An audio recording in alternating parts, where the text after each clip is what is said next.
Hello and welcome to Prairie Pulse.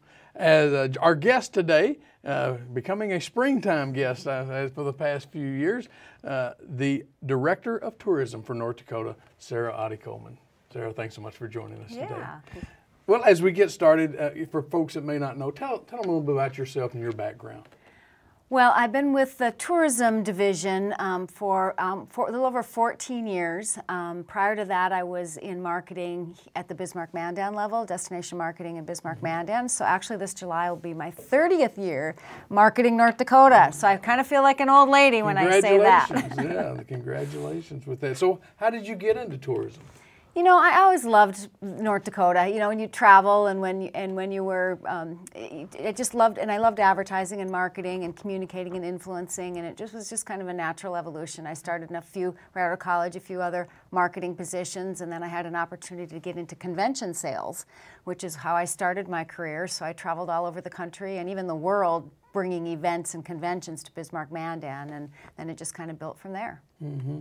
Well, legislative session ended just a few weeks ago. Let's talk about many budgets were cut. How did your department end up?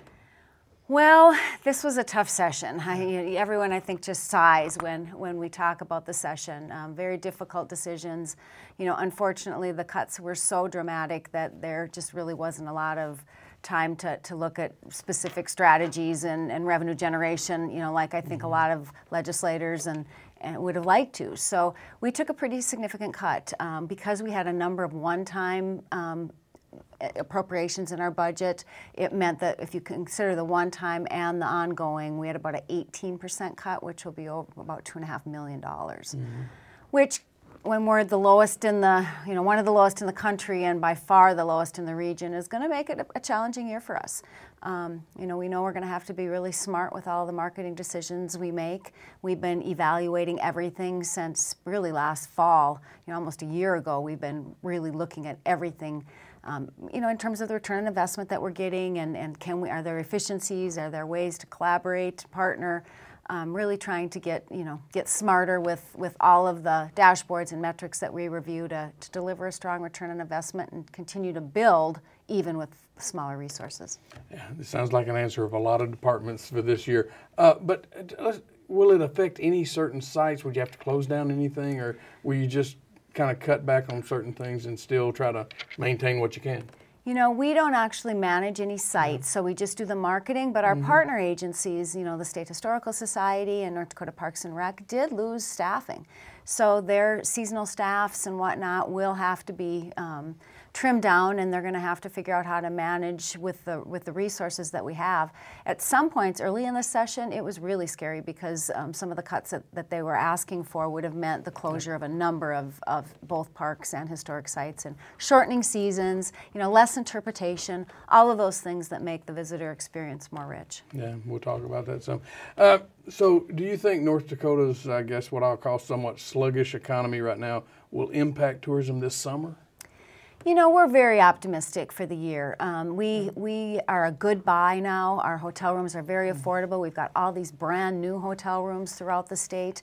Great product offering. The best thing that could happen for North Dakotans is that they'd get out and see North Dakota. This year, maybe when they don't have the discretionary income that they did a few years ago to go further, and then they'd become more advocates for us, more proponents for all that there is to see and do because they've actually done it themselves and can really appreciate it. But for the most part, the economy is pretty strong around us. We'll continue to market regionally. Most of our dollars are spent outside of North Dakota. So we're confident that we'll see a good year this summer. Yeah, I almost hate to ask it this way, but with the downturn of the oil, hotel prices are less expensive now. They are. We're below the national and regional average, which wasn't the case a few years ago. So yeah, it gives people it's a great buy. You're going to find good deals that, like I said, brand new hotels. Sure. What kinds of things are you going to do to promote tourism this year? Well, our campaigns have kind of kicked off now. Our digital campaign, of course, our social media campaigns and paid social placements are all in place. We'll start seeing television. Newspaper inserts are in the works. We've got some out-of-home things like our very successful airport advertising that we had in the Minneapolis airport. We're expanding to Chicago this year.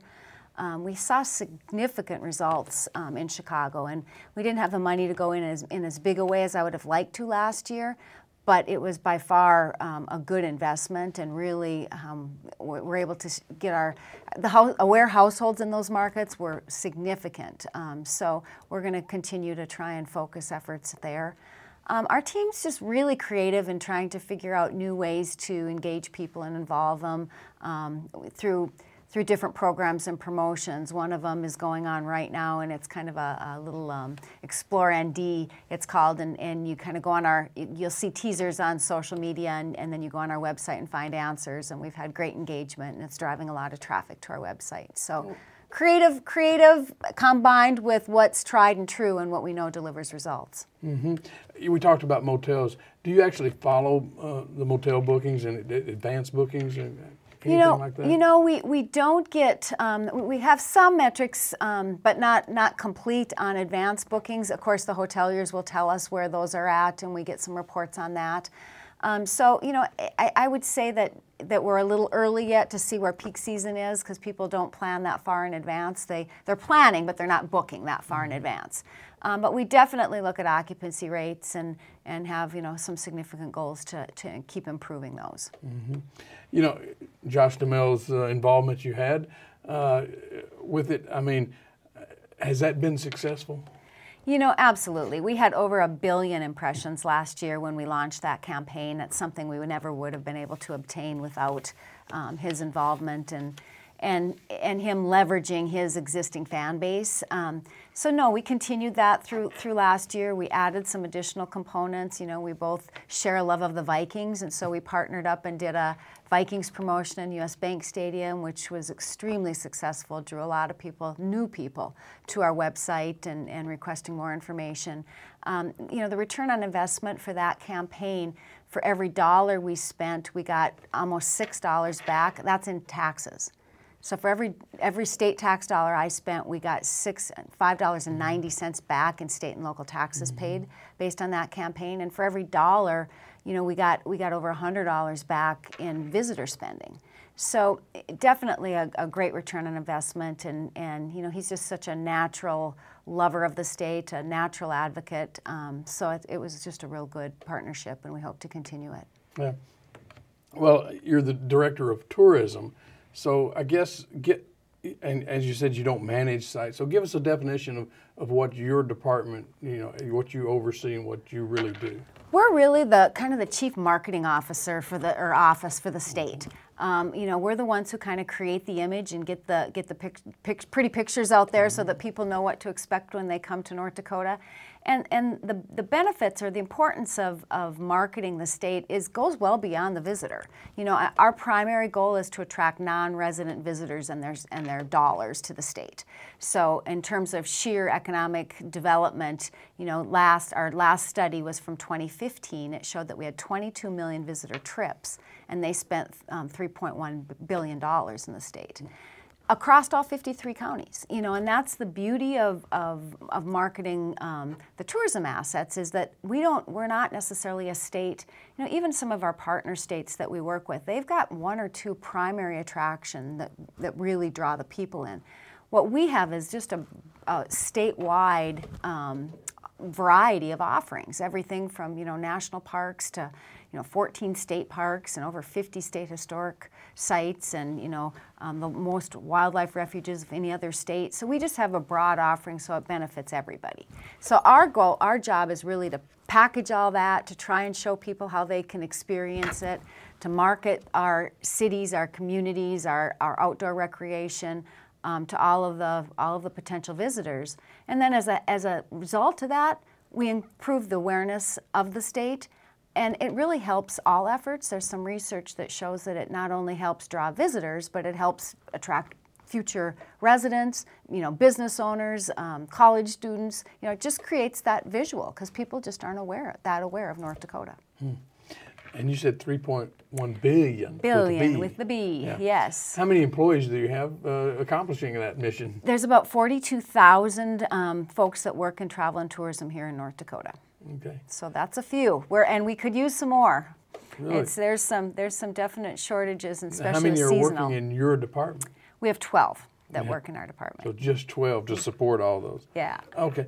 So how is the division funded? Is it fully state funded? Or? It is. We're general funded, so we have to go back to the legislature each session for just a general fund appropriation. That's different than a lot of states. A lot of states have, they're funded with some formula funding based on the revenue that they generate, but ours is just general funding. So last year, what attractions in North Dakota had the most visitors?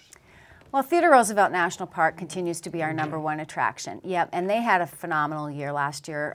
Their visitation was up about 30%. That was a real focus of a lot of our marketing, and of course their marketing too, with it being the 100th anniversary of the National Park Service. So we were really happy with that, but we just see that as continuing to build.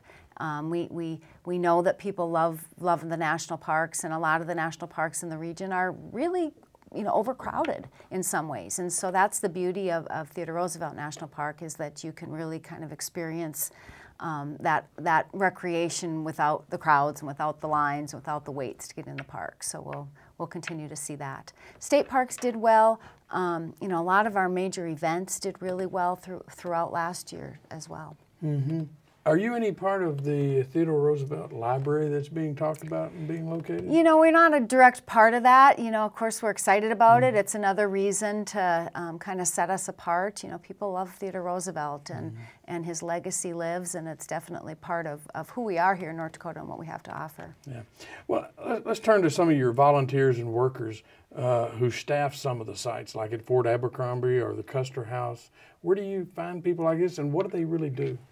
Well, the Friends groups are so important, and they're going to continue to be more important with decreased funding, especially like I mentioned, state parks and historical society is going to have to continue to work with those volunteer groups and Friends groups to try and kind of backfill the hours where they're short on seasonal staffing. So yeah, our team, we always try to pick a couple service projects each year too and get out to attractions and try and help and work, whether it's cleaning up a state park or working a visitor center or staffing a rest area. We try to do that because we love to get in touch with the visitor when we can. But friends and volunteers are really important, and in some cases, you're a challenge because that's an aging population that might be interested, for example, in a county museum. Those folks might be, getting of an age where they can't donate that many hours or they aren't as active. So in a lot of communities, we're really kind of looking at that next generation of volunteer.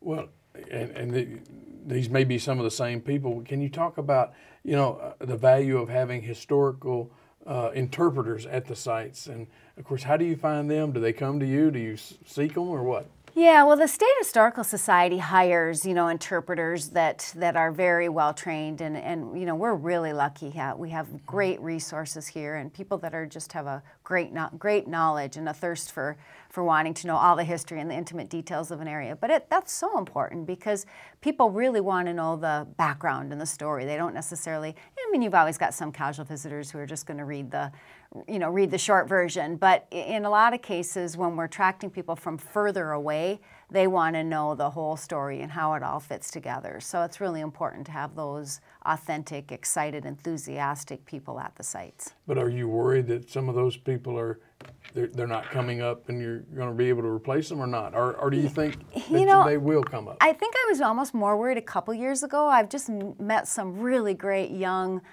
folks who are very interested and have that kind of thirst for history, or that they're just really inquisitive and enjoying what they do and like interacting with people. So I'm confident that the next generation will step up. Well, I know you quoted 2015 and some other facts along the way here, but what kind of year was 2016 for tourism in North Dakota? 2016 was a good year, and that's the thing about travel and tourism. We're a revenue-generating industry, and we have kind of slow, steady growth. Granted, there were some years where we led the nation in growth, but for the most part, we've been pretty slow, steady growth. Usually you're looking between 5 and right around 5% growth every year, which is exactly what you want for a stable economy. So we really see ourselves as part of the solution to our dependency on commodity-based industries. And last year showed that. We had some challenges. The Canadian exchange rate continues to challenge us a little bit, but we still had $171 million spent by visitors, Canadian visitors. We still had 7% of our visitation that came from Canadians, and so we kind of continue to work on those challenges. We know there's things that are out of our control, but as we continue to diversify and really make smart decisions on our product offerings and our marketing, I think we'll continue to see good growth in the industry. In May, you had a conference of tour operators that came into town? We did. We hosted the Rocky Mountain International Roundup, which is, the Rocky Mountain International is a 4-state consortium where we market internationally alongside Wyoming, Montana, and South Dakota. So it's a great collaboration. It's a cooperative piece that's been in play for a number of years. We've only been a full partner with the group for about 3 years. So we're building market share within that group, and this was the first time we've been able to host the Roundup. So we had about 180 people here. 40 of them were international tour operators from 10 or 12 different countries, and then our overseas representatives all came. Not only were they in Bismarck for 5 days, but then they went out and did familiarization tours that went every direction. I think we had 5 different tours that went. One went east, one went west, and one went to Montana, and one went to South Dakota. So it was just a great opportunity to showcase what we have to offer. We did a huge event at the Heritage Center with great North Dakota entertainment, kind of a showcase of all of our great entertainers and North Dakota foods. And I heard great things. It was one of the best some of our overseas operators and tour operators had ever attended. So we were really pleased with it. And we'll see it pay back, because now those tour operators are heading back to package more North Dakota tours. Yeah, and what does it mean to have the expansion of the Heritage Center for you? Huge. Huge. That was they were just astounded at that facility. We started with the reception in the new gallery, and then we had Matt Shannondor playing the flute as they walked through the, different galleries and entertainment. And we had ropers kind of up front showcasing our guest ranches, and the dinner then was in the old lobby. And then we used the auditorium for all the entertainment, and so they really saw the entire center and were very impressed with it. Okay. But now, was the state travel conference a separate conference? You did that one in Bismarck recently, it was. Not too long ago? Yeah, the Travel Industry Conference. Yeah. That's an annual conference we host in the 4 major cities. It rotates. And so, yeah, we had about 200 people attend that conference as well. Always a good time we always do it in April. Or end of April, and that one we always kind of build everybody up, get everybody excited. We kind of cross promote or learn about each other's offerings, so we can cross promote, and then of course learn the newest and best practices in terms of marketing. Okay, well, let's talk about this year. So this summer, what are the big attractions? What events do you have coming up? It's going to be a great summer. I think everyone's really ready for it. This is, I guess, a little bit later in the fall, but Norsk Kustfest is celebrating their 40th. Mm-hmm. So that's kind of a big deal. They have so much entertainment and activities in normal years, and this year being the 40th, I think I counted on the website, they have over 50 entertainers already booked. So that's going to be fun. There's also, great events, statewide. This is the 25th anniversary of CanDisc, and if you've never done CanDisc, you should do it, because this is going to be the last year. So we're kind of disappointed about that, but understand that people need a rest too, and that's cycling around Lake Sakakawea country, and so that's always a fun event coming up.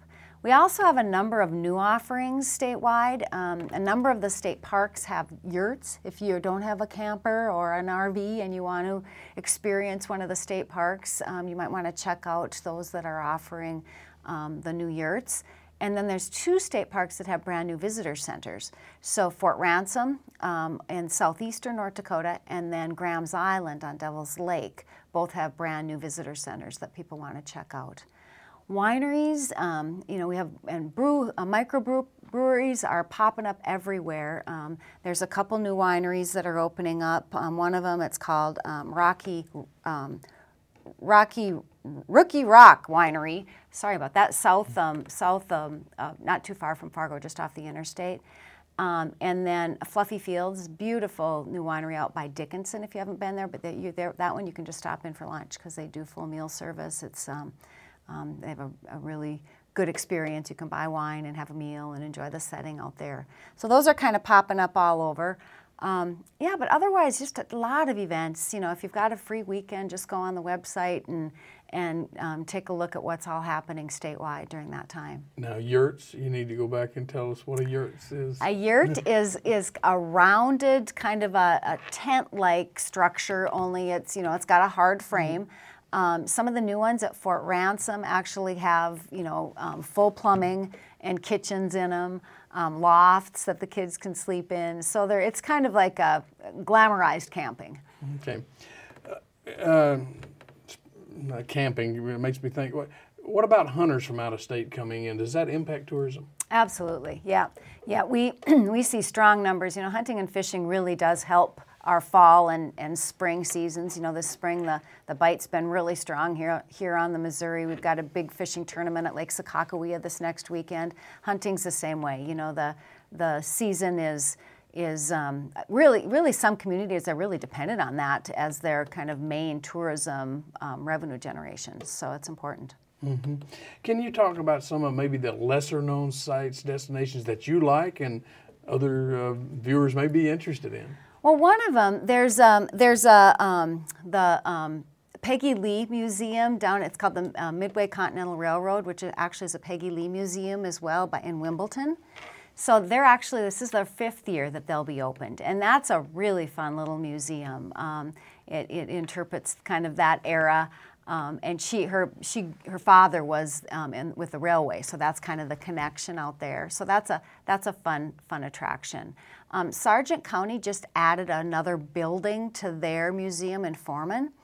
So they have a whole new building down there. If you haven't been to that museum, that's kind of off the beaten path. There's a lot of really great gems. If you haven't been to Watford City lately, that little town is becoming a big little town. I mean, they just have great restaurants and microbreweries, and I think there's 3 ice cream shops. What's not to love about a town with 3 great ice cream shops? And they're right at the north unit for Theodore Roosevelt National Park. So a lot of people have been to the south unit, maybe haven't been to the north unit, and that'd be a great place to stay if you wanted to explore that. Mm-hmm. Do visitors still attend and show interest in the Ronald Reagan missile site near Cooperstown? They do, yeah. In fact, I had just talked to somebody who had been there for the first time, and they were just enamored with the fact that it's like a time capsule. It's like they just shut the door, and the museum or the magazines and books and everything are right from that era. And I think now, with everything that's happening, it really has raised awareness. I just in the last few months, I've had so many people ask questions about that, and that Cold War history is it's fascinating. Yeah, I've talked about you hosting some conferences, but do you go to conferences, and what do you learn when you go to conferences around the region or around, I guess, the nation? Yes, we do, and some of our staff goes to niche conferences based on their specific area of expertise. But there's one big one. In fact, our big national conference is in Minneapolis this year, so that makes it a little easier for me to take more staff to that. Best practices, collaborating with other staff within other state tourism offices is probably the best value. The speakers are always important too, but when you can actually talk to people, really we all do similar things, and we learn from each other. It's a very collaborative industry. So I think it's, you learn not only do you learn the newest and greatest high-tech opportunities and the best way to measure things, but you also learn what's worked or what hasn't worked for one of your neighboring states. Sure. So what are your goals for this summer? What numbers would be satisfactory? We would love to see that occupancy rate increase by about 5%. That I think that's doable. So we want to be realistic. We would love to see our metrics on our website increase, because we know if we can get people to our website that we're a catalyst to over 7,000 other tourism experiences that they can connect to from our website. So those are numbers that we kind of look at. We will continue to track all the visitor stats, and we'd love to see a lift across the board. Yeah. Sarah, you've been marketing North Dakota a long time. What makes North Dakota special? I think it's all about the people who deliver on that legendary brand promise, because we hear things like, oh, I had no idea about, whatever, X attraction or X experience. But at the end of the day, it all comes down to the wide open spaces, the fresh air, and the friendly hosts and hospitality that they received when they came here. Yeah. Well, if people want more information, where's the best place to go? Our website's the best place to go, ndtourism.com. You name it and you can find it there. We've improved it with a great search function. Yeah. Thanks for joining us today. It's always fun. Well, that's all we have on Prairie Pulse for this week. And as always, thanks for watching.